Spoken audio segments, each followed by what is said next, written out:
So for the initial, the first location was here in Goodyear, and that was because I live in Goodyear, right? So the whole goal was to cut down commute. So I had a 5-minute drive to work. And then some of it's just kind of luck. Where I wanted to originally go, at the time, the building wasn't there. They kept saying that the building was coming, it was coming, it was coming. And, I was moving along. I was ready to get moving and, open up the practice. And so I found a different location, which is pretty much the same place we are now, and over in Indian school. And we just started going from there. And that one turned out to be really good. We're right outside of Pebble Creek. And so we have a really good relationship with the residents there. We're right outside the gate. They could drive their golf cart over. There was really nothing else around. Then we opened Kids Place, and Kids Place is just, special. So there's not a lot of those around, like you said. So those are fairly easy to build once you get it set up.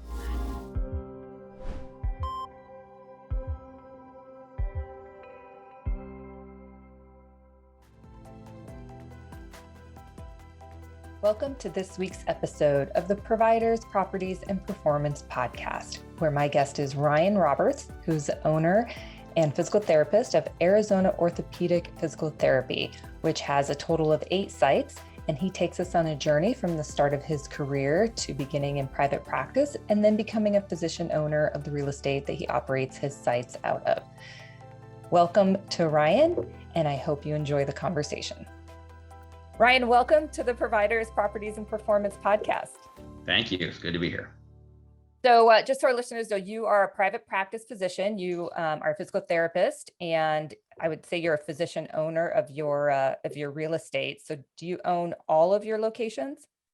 5 of the 7. And the name of your practice is Arizona Orthopedic Physical Therapy. So you have 7 locations. So how did you start your physical therapy career? So real quick on the locations, I have 5 orthopedic locations and 2 about to 3 B3. So we have 8 pediatric. But I started my physical therapy career. Is that what you want, or how did I get into it? Yeah. How'd you start your physical therapy career? It's a long story, but basically growing up, my parents owned a printing shop. And so I wanted to eventually take over that. So I think I always wanted to be a business owner. And I kind of went into business management and accounting right out of high school because it sounded good. And then my parents told me that they would never sell me their business because it doesn't make enough money. So I had to go find something that I could make a living at. At the time, my brother did sports. He was like a 3-sport letterman, I think, from freshman through senior in high school. He's 5 years behind me. Because of all the injuries that I had and the stuff that I had gone through. I used to rehab him. My mom had back surgery. I went to physical therapy with her. So I just kind of got intrigued by that. And then just when I decided that the accounting, sitting in an office all day, like 8 to 5 or whatever, just typing away on a computer and doing numbers all the time was not something I was going to be wanting to do long term. So now my mom, we started talking about different things that I could do, things I liked. And so I started looking into physical therapy. I like physical therapy because you're hands-on. There's so many different things that you can do within it, depending on if you wanted to be in pediatric, if you wanted to be in orthopedics, if you wanted to be inside the hospital, if you wanted to do research, if you wanted to, go to Washington, D.C. and, fight for, physical therapist rights or, what we can do. So there's so many things that you could never get burned out. You could pretty much find something to do all the time with that degree. And so started down that schooling road. So I see a lot of athletes. So I was just watching the softball World Series, and a lot of the seniors were going into physical therapy after they graduated. I thought that was interesting that a lot of athletes continue along that path. Because they usually end up in there, right? So then they decided they can do the same thing. So I didn't have any of the, a lot of when I do interviews, a lot of the applicants, they'll say, I had an ACL, I had a shoulder tear, I had elbow, all this stuff. I didn't have really any major things when I went through, just aches and strains and pains. But yeah, a lot of people go through a lot of physical therapy and then decided they could do that. They try. Yes, and most physical therapists are fairly active. You Yeah. know, they participate in a lot of sporting type events. So then how did you decide to go into private practice? So I went to Finch University, Chicago Medical School, came right out in 2002. Started work there with Illinois Bone and Joint. After the 3 years, we moved out here. So in 2005, right after my son was born, our first kid, and I went to work for Concentra, and I really liked doing that. They helped me get out here, and then I was at the airport facility, driving downtown all the time, sitting in traffic all the time, and that was the bane of my existence. I really dislike commuting, and so I had to figure out something else to do. So I had to either find another job closer to home, or my wife said, stop complaining. So started looking into it, and I said, you know, if I'm gonna change, then, and you know, the West Valley is booming. It's been growing. It's been growing since I think I got here. I came in you know, right at the time of the almost the peak of the housing boom in 05, 06 before it crashed. So everything was continuing to grow at the time. So I figured if there was a time to do it, that was the time. And so we started looking into it. I remember we were in Illinois visiting friends on Cinco de Mayo of 06. And that's when we made the decision that we were going to do it. And then we opened the doors in February of 07. So we moved fast. And what are all of the modalities that you like? What is your full scope of services? Well, that's a lot of stuff. Yeah. We try to get our hands on every patient, so it's definitely a lot of manual, and then doing a lot of functional activity. And then besides that, you know, we try to stay on the edge of what seems to be kind of popular, but at the same time useful. So there are a lot of tools that are out there that we don't use, but things like besides our hands, we do like dry needling, we'll do cupping, blood flow restriction. I just got a Norman Tech compression system that we're going to be testing out and trying that. But I think for modalities, that's about it. We don't use a lot of electrical stim. Ultrasound is really old. Nobody really does that anymore. So we have all that stuff, but it just kind of sits there in the corner. What are some of the newer stuff coming out that you see? I mean, there's always trying to get back to like radio frequency. That's been a new one. We have one of those units to try out on loan, and I don't know. It's just another tool. I only have one therapist that actually uses it, but she doesn't use it as much, so that probably won't go. But yeah, everything's kind of coming in cycles. You know, you're back to like the infrared. You see some of that, which used to be diathermy. Now that's nobody uses that anymore, but that's kind of making a comeback.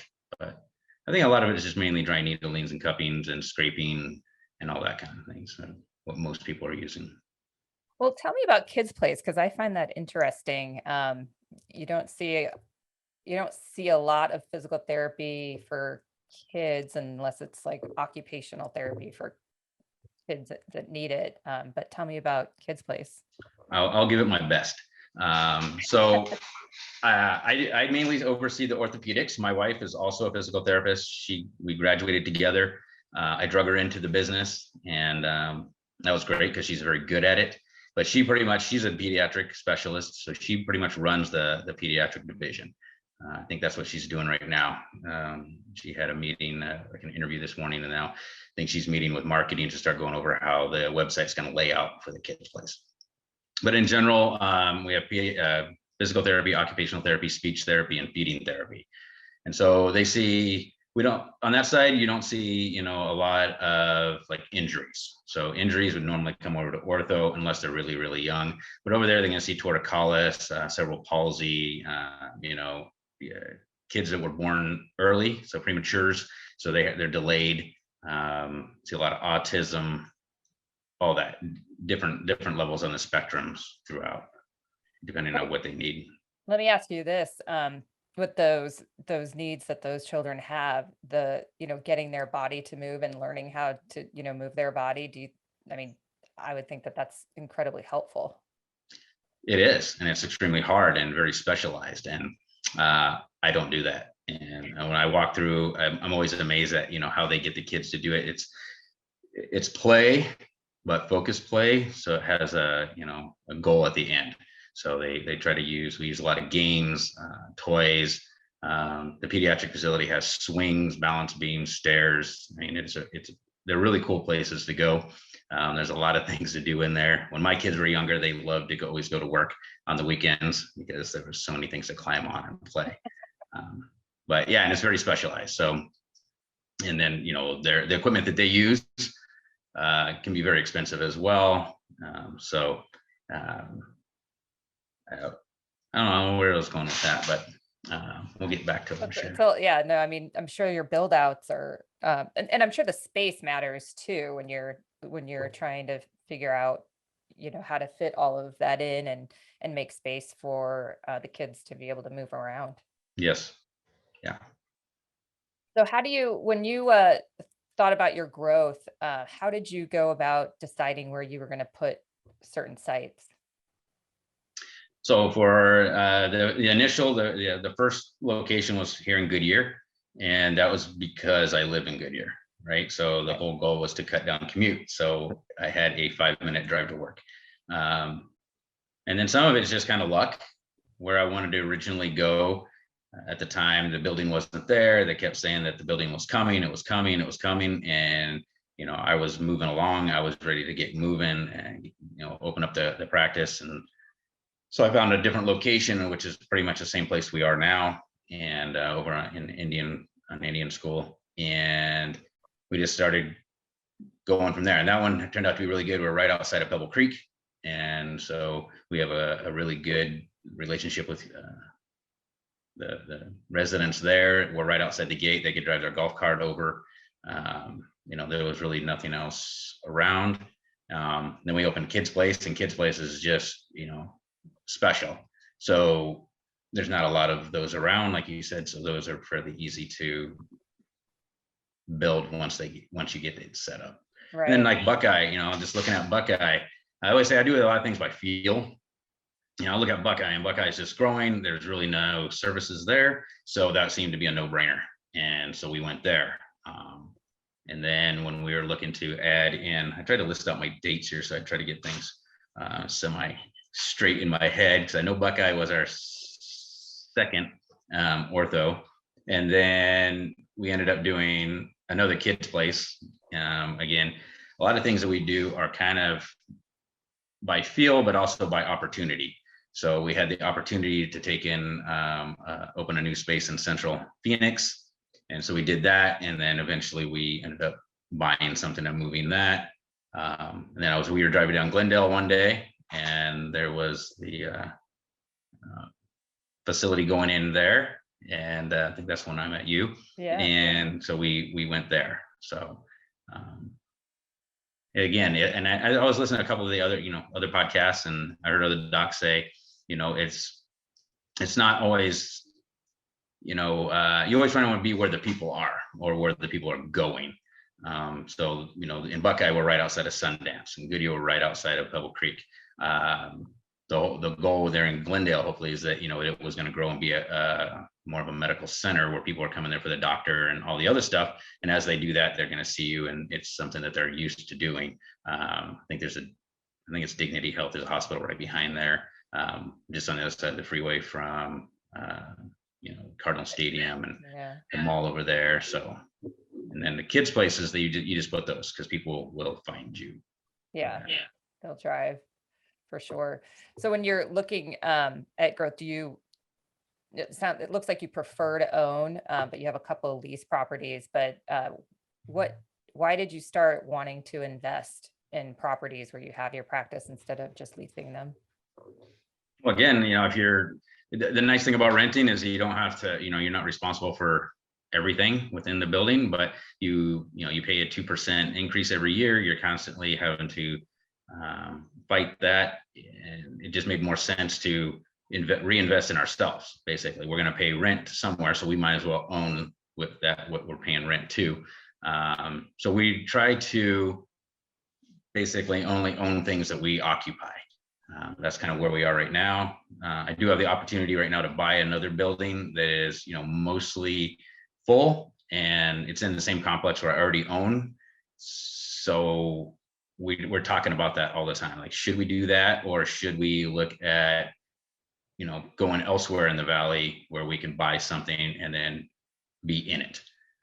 In Buckeye, the same thing. We ended up building the 7,000 square foot, brand new facility there that just opened last August. And, at the time we were saying we only need 4,000 square feet, so we could rent out the other 3. But then it's like, I really don't want to be a landlord, right? I don't want to have to do the tenant improvements. I don't want to have to be, getting called because something's not working there. I get called enough from our clinics when things go down in our own stuff. So we just ended up, putting a pool in there. So now we have aquatic therapy. So we just expanded our offerings there. Nice. And when you were when you were thinking about this, when you, at the end of the day, does it lower your overall cost of occupancy as well as build equity? Yes. The rent right now, that as we get going, it'll go up depending upon, tax breaks and how you want to look at all that stuff. But the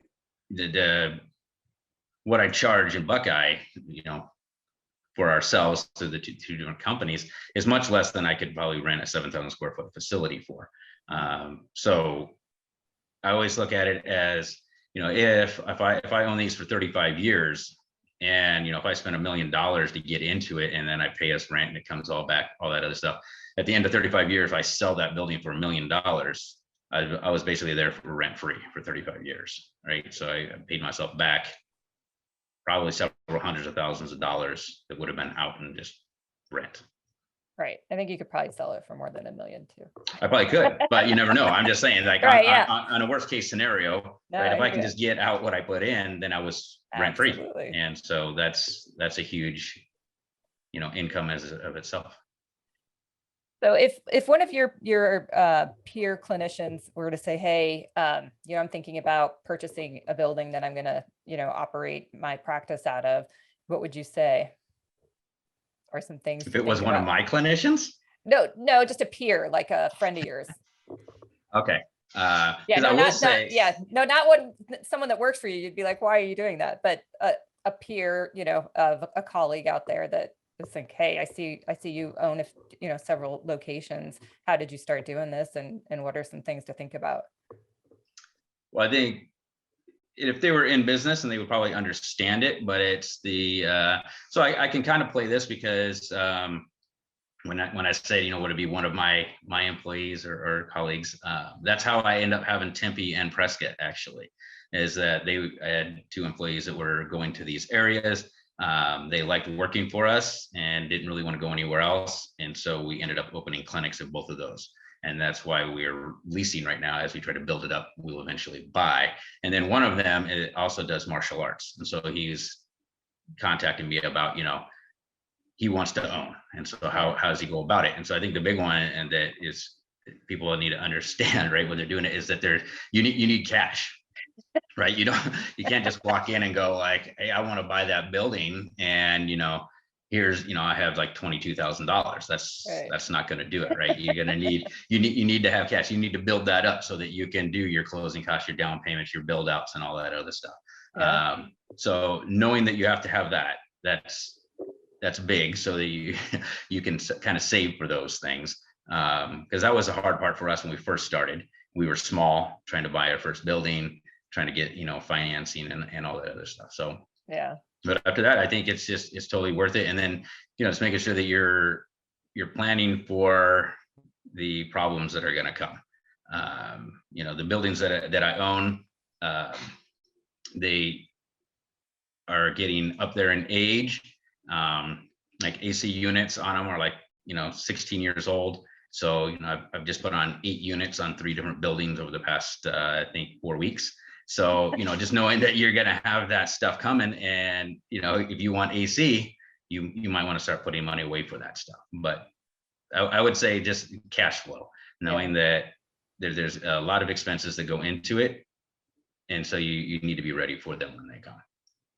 And it's always interesting because all the ACs go out in Phoenix in July, and it's the hottest month. Yes, exactly. Yes. Which I'm sure that they love doing too, right? The Right. AC guys, they're like, oh, this couldn't have gone out in January. I'm like, it probably did. Just wasn't testing it. I know, and that supply and demand, they love that. Yes. This is what when I talk to clients, so obviously their first passion is wanting to treat patients during the day. So how do you get over not having the second job of dealing with your real estate, or do you, like, how do you get the vendors or people to manage the properties? Do you have a property manager? Do you have a property accountant? Do you have all of those things in place, or do you do it yourself? I do almost everything myself. We built the practice now to where Terry and I don't carry schedules, we don't treat, so we just run the business. And so doing that it involves all aspects. So I go down and I change air filters. When they call me when something goes wrong, I go do that. And so I kind of play both sides. I'm in the clinic, doing mentorship or running meetings, but I have great people running every clinic. And so I hate to say that they run themselves, but I have people that run them very well. And so and I just like the challenge of always having something to do, right? Something that's always coming up. Like I said, now we're building and growing up into Prescott. We're opening another kids place up there. And then, then thinking about where we want to go next. I think there's like a saying that if you're not growing, you're dying, right? Yeah. So when sometimes it's good to grow within and just get everything else strong, but then it's also nice to go out, because there's so many quality. My wife says there's so many quality people out there that when she wants to hire, we just have running out of space. So now we need to open another clinic so we can staff more. So yeah, but that's great. I mean, you started in the clinic and now you know how to make it successful, and you're just multiplying that. I mean, that's an incredible entrepreneurial story where you can just build better physical therapy clinics, and you know how to do that. Yes. Yeah. And we're not driven really by the bottom line. We're driven by providing service. Giving them I always said that when I first started off, I always wanted to give the patient something they couldn't get at home, right? A great experience in physical therapy. And I think that my clinicians and the managers carry that forward. And our job now is to give all the employees a place that they want to come to work, where they enjoy what they do, and they have the freedom to do what they do without being micromanaged and, looking down on them and, getting on them about bottom line and all this other stuff. So as long as we're able to operate and, we hit certain numbers and we're able to be successful, then we're good to go. So it makes it nice that way. How many clinicians do you have in all of your sites? I think with all the part-times, we're probably around 70, I think. Great. Yeah. So that's another challenge in itself. Absolutely. Well, now we move to the to get to know you part of the interview. So what was your first job? My very first job? Mm-hmm. Or working for my parents. Yeah. I worked for my parents, and did they pay you, or did they make you work for free? I always said this is funny. My dad's probably gonna kill me. When I first started off, I really don't remember. I'm sure I got paid. I don't remember. At that time I'm doing like collating, like putting packets together, ticket books and things like that. And then as, probably more in my high school year, I think minimum wage back then in Oregon was like $3.50, and I got paid $5 an hour. And so I was making big money. And then I remember when minimum wage went to $6.25, and I was still at $5. And so I went from, way over to way under. And then eventually we kind of got that corrected, but I still remember that. Well, if you were not in the business of physical therapy, what else do you think you'd be doing for a living? Oh, wow. Yeah, that's a good question. I really don't know. It There's so many things you can do, and then now knowing what there is, possible by having the time to really look at things and think about them, and how you can take today's capital and roll it into other items, and and all the people I've met that allow me to do these things and be able to communicate. But yeah, I'm not really sure. I'm just pretty. Looks like you've done more of like the kids place is a nice branch off of what you were doing, and that's a sounds like an incredibly challenging business to not only get up and running, but then to replicate into several sites and then, provide that care to those children. I think is a fantastic branch off of what you already had established. That is, and that's all a testament to Terry. She did all that. I just said yes. What else? What can I do to help get that going? So she pretty much, like I said, she runs that 100%. So together we run everything. But what happens in Kids Place? Yeah, Terry is the queen. You're very careful not to take any credit for it. Well, I didn't do a whole lot. I didn't do a whole lot there. She understands it. She's done pediatrics. She knew she wanted to be a pediatric therapist, I think, since she was like 13. Oh my gosh, or even younger. crazy. So she was focused and knew what she wanted, and so she had seen a lot of things and knew what was good and what was not. And so yeah, that's great. So who or what are you listening and reading right now for news, information, or inspiration? Oh man, I have a lot of stuff out there. That's a tough question. I need to prepare better. I believe the book I'm reading right now is God Said, The Parasitic Mind. I'm reading that. And then listening to, because I'm home a lot, and when I work at home, I don't really have anything on, so I don't, I'll listen to a few podcasts here and there, the Forge and Fury podcast out here, and then Zuby, things like that. I try to read several books going on at different times. I don't watch TV very much. I have the U.S. Open on right now. But so I like to watch some sports, but otherwise my mind's, I think, always running to some degree. So, watching TV shows, I get bored at the 22 minute mark. So I watch a lot of YouTube short clips and I can't even get through those. Yeah. So I got the point, moving on. Let's find something else. So yeah, that's great. What is one thing that you do for yourself every day for healthy self-care? I do a lot of CrossFit. Oh. So we have a gym in the garage now, and so every day we're in the garage, and it's really hot right now.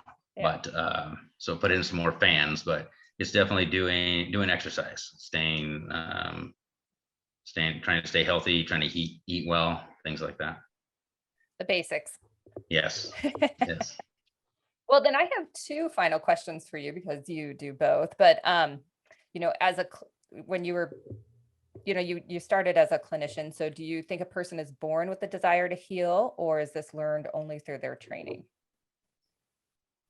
I would say that the body automatically wants to heal. Physical therapy in general, I think we try to speed that up. So, what you can.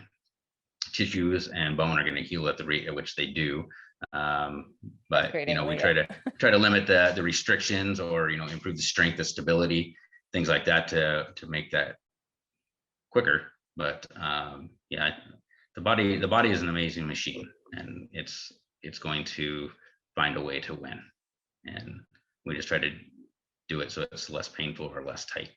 So, and then since you now lead all these people in these clinics, do you think a person is born or trained as a leader?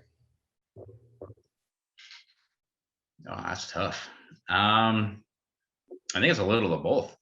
Because I had to learn a lot, but at the same time, a lot of it came kind of natural. When I took my first job as a clinic director, I remember one of the more experienced speech therapists telling me that I was too nice and that I was going to get run over, and it was never going to work. And I disagreed. I wanted to be there and understand, and I'm not going to be forceful and pushy. But then there are times when you have to, where the buck stops. When we had partners when we first started, so it made life easier, right? When somebody requests something or do something, I could say, I can take it to the board, right? And the board would, whether I decided that or somebody else, I could say, well, the board decided this. Now it's just us. So when if there's a no, I said it, and so I have to be able to stand by it, and or yes and why. So I think it's both. I think you have to have a proclivity to do it, and then it's always good to keep learning, keep reading. Like I said, I had this nice bookshelf built here that I look at every day, and it's full. And I try to get through all those books, and I do a lot of other books, just trying to figure out what are the best ways to do things. And then when I find good books, I try to give them to our managers. Try to read these and continue to grow and prosper. And if they ever did leave to go do their own thing, hopefully it's another state, and I could help them out. But hopefully that they would be able to take the things that they learned here and use those. Yeah, but I think you're always learning. It's like I keep saying, it's like parenthood and marriage. When you're always working at them, because they're always a work in progress. Yes. Better. Yeah, definitely, especially the parenting thing. But. Yeah. Yep. It is. That's always it's incredibly rewarding, but always you're always. I feel like I'm always on my toes. You have to be, yeah. Yes. So that's good. Well, Ryan, thank you very much for this interview. I very much appreciate your time. It was a great conversation. You can bet. It was fun as here as well.